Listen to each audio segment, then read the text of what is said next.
Hi, folks. Welcome to today's version of our weekly Bobcast. This is actually our first Bobcast of 2025. We're changing things up a little bit today. I'm Bob Benny. I'm Jessie Thompson. Tell them what we're doing. So instead of doing a monthly webinar like we have for the past few years, we decided that we are going to do weekly kind of miniature Bobcasts that are going to be a little bit more in a more digestible formula. So they're just going to be a few minutes long. They're going to be really easy for you to share, and they're going to be about subjects that we either talk to people about all the time, or important things that we see going on in the market or the economy, or just questions that we get asked a lot that we think would be helpful for a lot of people to see. So we'd also like feedback on the topic, on what we're doing, on the idea of calling this a Bobcast, because my name's Bob and kind of rhymes with podcast and broadcast. So anyway, I think I'm kind of hoping to compete with TED Talks. Jessie doesn't know whether that's going to really work or not, but anyway. So what are we going to talk about today? So today we're going to talk about kind of expectations for the stock market in 2025 and how we're feeling about things moving into 2025, moving into a new administration and presidency, and the plans that President Trump has kind of unveiled for what he wants to do for the economy and that type of thing. And we feel great. So last year, and we were optimistic all of last year, and whatever you want to call it, bullish. We felt like the best place to have your money is in companies, in the stock market. And largely it was because these companies were making money in spite of a number of different things, largely driven by the government with regulations and rules and all kinds of pressure that the government was giving to companies.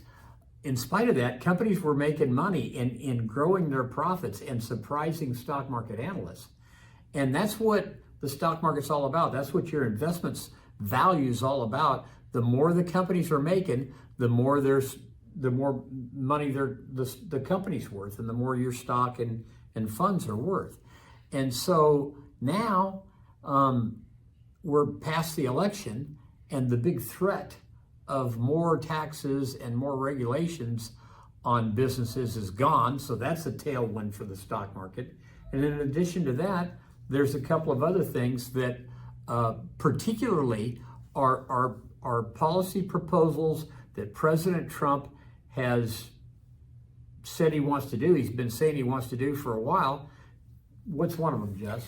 Well, probably the most important one is he has talked about reducing the corporate tax rate further on companies that make their stuff in America. He reduced it last time he was in office from, what was it, 28% or 32%? 32% down to 21%. Now he's talking about reducing it down even further to 15%. Yeah. And that automatically is going to boost a company's profits. Because taxes are a cost. Right. Taxes are a cost for a corporation. And so if you reduce their taxes, you're reducing the cost of that part, which it's a pretty significant cost. And they're cutting that cost by, if the cost goes from 21% down to 15% of profits, you just reduced that cost by over a quarter. It's a big deal. And so just that will increase company profits and increase the values of companies. The other thing that has been a big thing, and it's been in the news and everybody's heard this, is about the Department of Government Efficiency, DOGE or whatever it is, that's going to be headed by Elon Musk and Vivek Ramaswamy. And that's all about cutting back on the size of government and cutting back on regulations. And the reason that's important to us, to all investors, is that regulations are costs for companies. And as we get more and more and more regulations, and many people already know what I'm talking about, we were overregulated. We've been overregulated for a while, and they just keep piling more on. All those regulations cost a company money to comply with.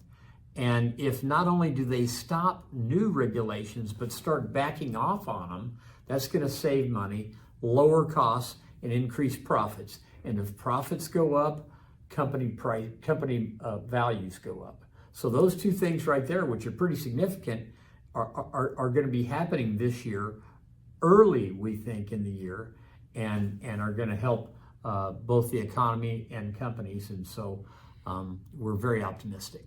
And those are a couple of reasons why we're really bullish on the market, and we are going to talk about a couple of more things that we expect to see out of 2025 in our future videos, so stay tuned. If you haven't liked and subscribed to us on YouTube so that you get notified when new videos come out, be sure to do that. And if you think any of this information is helpful, feel free to share it with your friends. Thank you. Thank you very much.